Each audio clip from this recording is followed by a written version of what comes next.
करूया। महत्त्वाची बातमी सुरुवातीलाच बघतोय, राज्य मंत्रिमंडळाच्या बैठकी संदर्भातली बातमी आहे।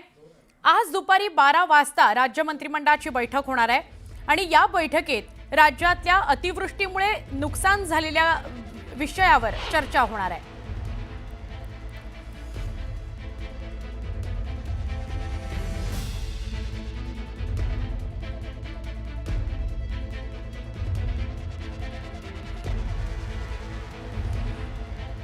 राज्य मंत्रिमंडळाच्या बैठकीमध्ये आज दुपारी 12 वाजता अतिवृष्टी संदर्भात चर्चा होणार आहे। सप्टेंबर महिन्यामध्ये तब्बल 26 लाख हेक्टरवरच्या पिकाचं नुकसान झालंय।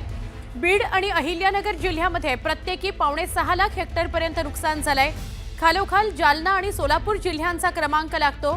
27 सप्टेंबर पर्यंत झालेल्या अतिवृष्टीमुळे नुकसान झालेल्या गोष्टीची माहिती आज राज्य मंत्रिमंडळाच्या बैठकीमध्ये चर्चेत आणली जाईल। दरम्यान आजच्या बैठकीत शेतकऱ्यांकरता सरकार कोणती घोषणा करतं, नुकसानग्रस्त शेतकऱ्यांना बळीराजाला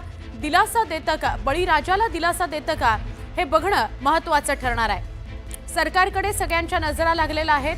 आज राज्य मंत्रिमंडळाची बैठक आहे दुपारी 12 वाजता। अजून एक महत्त्वाची बातमी बघूया। यंदा दसऱ्याच्या दिवशी नागपूरसह विदर्भामध्ये मुसळधार पावसाचा अंदाज आहे।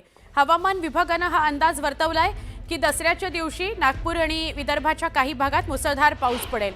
बंगालच्या उपसागरातील कमी दाबाच्या पट्ट्यामुळे पाऊस होईल अशी शक्यता वर्तवली जाते। राष्ट्रीय स्वयंसेवक संघाचा विजयादशमी उत्सव आणि दीक्षाभूमीवरील धम्मचक्र प्रवर्तनाचा कार्यक्रम या दोन्ही कार्यक्रमांना पावसामुळे फटका बसू शकतो। दरम्यान प्रशासनाकडून सगळ्यांना खबरदारी घेण्याचं आवाहन करण्यात आलेलं आहे।